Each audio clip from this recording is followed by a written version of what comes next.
ആരാവും അടുത്ത മഹാരാഷ്ട്ര മുഖ്യമന്ത്രി? ഇരുമുന്നണികളിൽ ആരു ജയിച്ചാലും ആരാവും മുഖ്യമന്ത്രിയെന്ന് ഉറപ്പിച്ചു പറയാനാവില്ല. ആരുടെയും പേരുയർത്തിക്കാട്ടാതെയാണ് ഇരുമുന്നണികളും മത്സരിക്കുന്നത്. അതുകൊണ്ട് തന്നെ ജയിച്ചാൽ മുഖ്യമന്ത്രിയാവാൻ സാധ്യതയുള്ളവരുടെ നിര നീണ്ടതാണ്. ഏതെല്ലാം നേതാക്കൾക്കാണ് മുഖ്യമന്ത്രി സാധ്യതയുള്ളത്? ഓരോ നേതാക്കൾക്കും അനുകൂലമാകുന്ന ഘടകങ്ങൾ ഏതെല്ലാമാണ്? അതിലേക്ക് നയിക്കുന്ന സമ്മർദ്ദ തന്ത്രങ്ങൾ എന്തെല്ലാം? വിശദമായി തന്നെ പരിശോധിക്കാം. ദേവേന്ദ്ര ഫട്നാവിസ്, ഏക്നാഥ് ഷിൻഡെ, ഉദ്ധവ് താക്കറെ, നാനാ പട്ടോള, വിജയ് വഡേറ്റിവർ, പൃഥ്വിരാജ് ചവാൻ, ബാലാസാഹിബ് തോറാട്ട്, സുപ്രിയ സുലെ, അജിത് പവാർ. സാധ്യതാ പേരുകൾ ഇങ്ങനെ നീളുന്നതാണ്.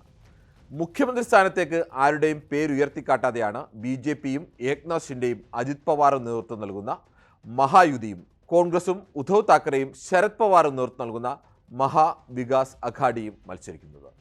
നിങ്ങളുടെ മുന്നണി ജയിച്ചാൽ ആരെ മുഖ്യമന്ത്രിയാക്കും എന്ന് ചോദിച്ചാൽ ഇരു മുന്നണികൾക്കും ഉത്തരവില്ല.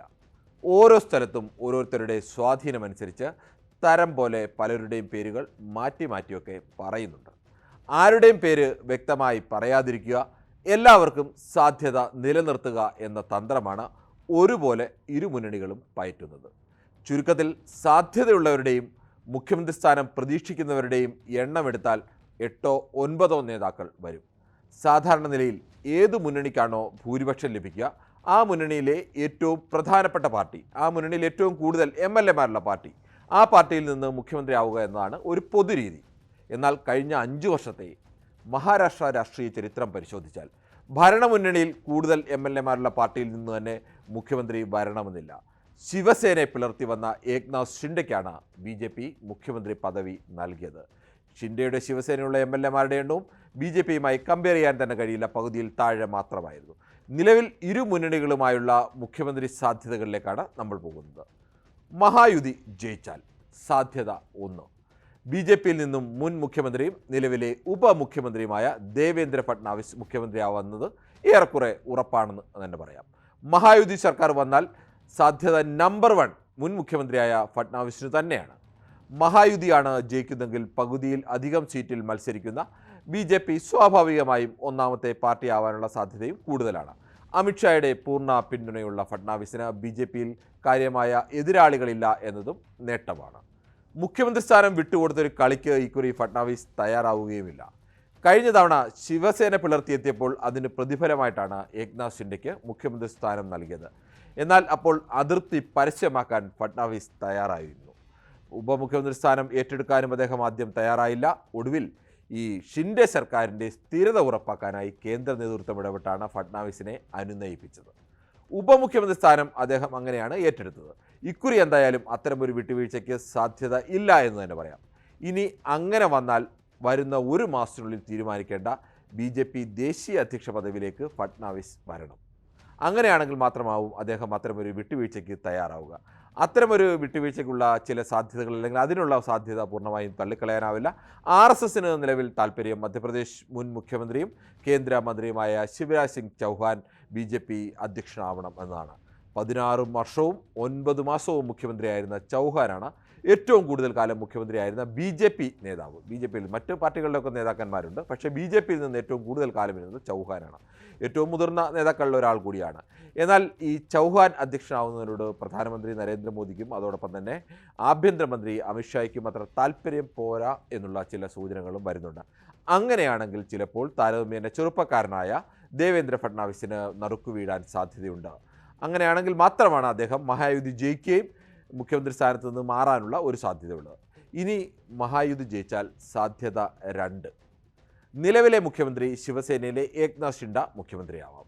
തെരഞ്ഞെടുപ്പിനെ നേരിടുന്ന മുഖ്യമന്ത്രി എന്ന നിലയിൽ ജയിച്ചാൽ ഔദ്യോഗിക ക്രെഡിറ്റ് ആദ്യം പോകുന്നത് ഏക്നാഥ് ഷിൻഡെക്ക് തന്നെയാവും. മുഖ്യമന്ത്രി എന്ന നിലയിൽ കാര്യമായ ഭരണവിരുദ്ധ വികാരമില്ലാതെ ഭരണം കൊണ്ടുപോയെന്നതും നേട്ടമായി തന്നെ കാട്ടേണ്ടി വരും. മഹായുതി ജയിച്ചാലും ശിവസേന ഒന്നാമത്തെ പാർട്ടിയാവാനുള്ള സാധ്യത കുറവാണെന്നതാണ് മുഖ്യ തടസ്സം. BJPയുടെ ചെലവിൽ ഒരിക്കൽ കൂടി ഷിൻഡെക്ക് മുഖ്യമന്ത്രി സ്ഥാനം നൽകുമോ എന്നുള്ള ചോദ്യവും ഉയരുന്നുണ്ട്. എന്നാൽ ശിവസേന MLA-മാരുടെ എണ്ണം BJPക്ക് അടുത്തെത്തിയാൽ പിന്മാറാൻ ഷിൻഡെ എന്തായാലും തയ്യാറാവില്ല. എന്തായാലും ഷിൻഡെയുടെ ശിവസേനയ്ക്ക് BJPയുടെ MLA-മാരെക്കാൾ കൂടുതൽ വരാനുള്ള സാധ്യത വളരെ കുറവാണ്.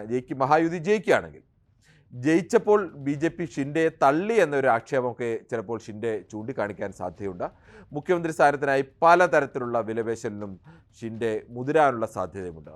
മറുകണ്ഠം ചാടാമെന്ന് പക്ഷേ ഷിൻഡെ വിചാരിച്ചാൽ ഷിൻഡെയെ സ്വീകരിക്കാൻ എന്തായാലും ഉദ്ധവ് വിഭാഗം തയ്യാറാവാനുള്ള സാധ്യത വളരെ കുറവാണ്. പ്രത്യേകിച്ച് ശിവസേനയെ പോലൊരു പാർട്ടിയിൽ, ഒരു മിലിറ്റന്റ് സ്വഭാവമൊക്കെ ഉള്ള ഒരു പാർട്ടിയിൽ അങ്ങനെ ഇനി ഷിൻഡെ മടങ്ങി വന്നാൽ സ്വാഭാവികമായും തിരിച്ചെടുക്കാനുള്ള സാധ്യത കുറവാണ്. അതുമാണ് യഥാർത്ഥത്തിൽ ഷിൻഡെക്ക് BJPയോട് വിലപേശാനുള്ള ഒരു സാധ്യത കുറയ്ക്കുന്ന ഘടകം.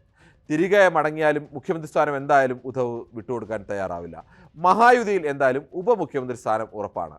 മഹാവികാസ് അഘാഡിയിലെത്തിയാലും അതിനപ്പുറം കിട്ടിയില്ലെങ്കിൽ പിന്നെ എന്തിന് പക്ഷം മാറണമെന്ന സ്വാഭാവികമായ ഒരു ലോജിക്കും ഷിൻഡെക്ക് മുന്നിലുണ്ട്. ഇനി മഹായുതി ജയിച്ചാൽ ഫഡ്നാവിസ് അല്ലെങ്കിൽ ഷിൻഡെ എന്നത് ഈ മഹായുതിയിൽ ഈ രണ്ട് പ്രധാനപ്പെട്ട നേതാക്കൾ തന്നെയാണ് വരാൻ ഏറ്റവും കൂടുതൽ സാധ്യതയുള്ളത്. അല്ലെങ്കിൽ BJPയിൽ നിന്ന് അപ്രതീക്ഷിതമായ ഒരു നീക്കം വരണം. BJP മുഖ്യമന്ത്രി സ്ഥാനം ഏറ്റെടുക്കുകയും അവിടെ ഫഡ്നാവിസിനെ മാറ്റി മറ്റൊരാളെ മുഖ്യമന്ത്രിയാക്കുന്നു. മധ്യപ്രദേശിലും രാജസ്ഥാനിലും ഛത്തീസ്ഗഡിലും നമ്മൾ അത് കണ്ടതാണ്. ഏറ്റവും പ്രധാനപ്പെട്ട 3 നേതാക്കളെ ഒഴിവാക്കിയാണ് രണ്ടാം നിരയിൽ നിന്നും മൂന്നാം നിരയിൽ നിന്നും അപ്രതീക്ഷിതമായ ചില പേരുകളെ കൊണ്ടുവന്ന് മുഖ്യമന്ത്രിയാക്കി. അതേ തന്ത്രമാണ് മഹാരാഷ്ട്രയിൽ പയറ്റിയാൽ കറുത്ത കുതിരയായി ആരും വരാനുള്ള സാധ്യതയും തള്ളാനാവില്ല.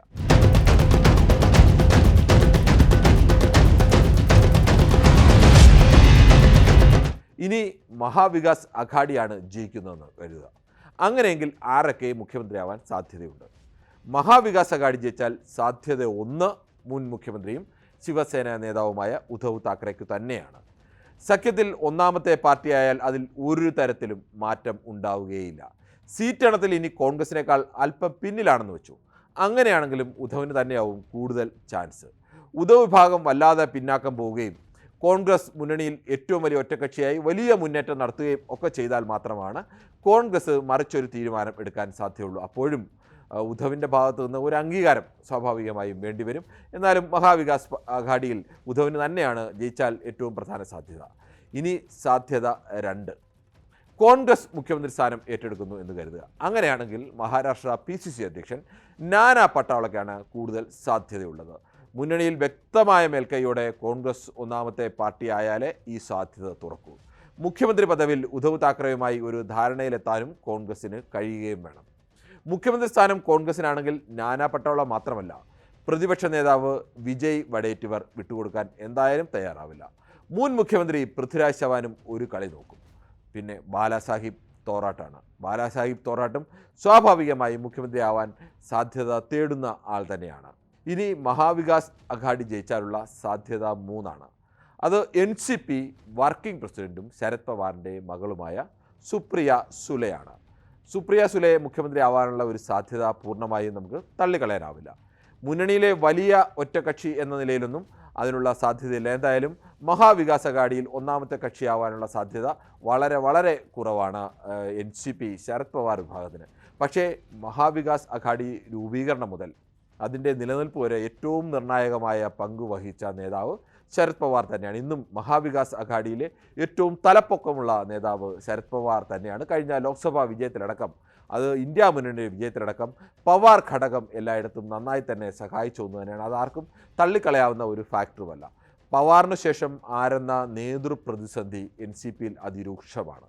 ഇതൊക്കെ പവാറിന് ഉയർത്തിക്കാട്ടാൻ സാധ്യതയുള്ള വിഷയമാണ്. NCP പലതവണ ഭരണത്തിൻ്റെ ഭാഗമായിട്ടുണ്ടെങ്കിലും മുഖ്യമന്ത്രി പദവി ഒരിക്കൽ പോലും NCPക്ക് കിട്ടിയിട്ടില്ല. 37-ാം വയസ്സിലാണ് പവാർ ആദ്യ തവണ മുഖ്യമന്ത്രി ആവുന്നത്. പിന്നീട് ആകെ 3 തവണ പവാർ മുഖ്യമന്ത്രിയായി. പക്ഷേ അപ്പോഴെല്ലാം പവാർ കോൺഗ്രസ് നേതാവ് എന്ന നിലയിലാണ് മുഖ്യമന്ത്രിയായത്. NCP നേതാവ് എന്ന നിലയിൽ അദ്ദേഹം മുഖ്യമന്ത്രി ആയിട്ടില്ല.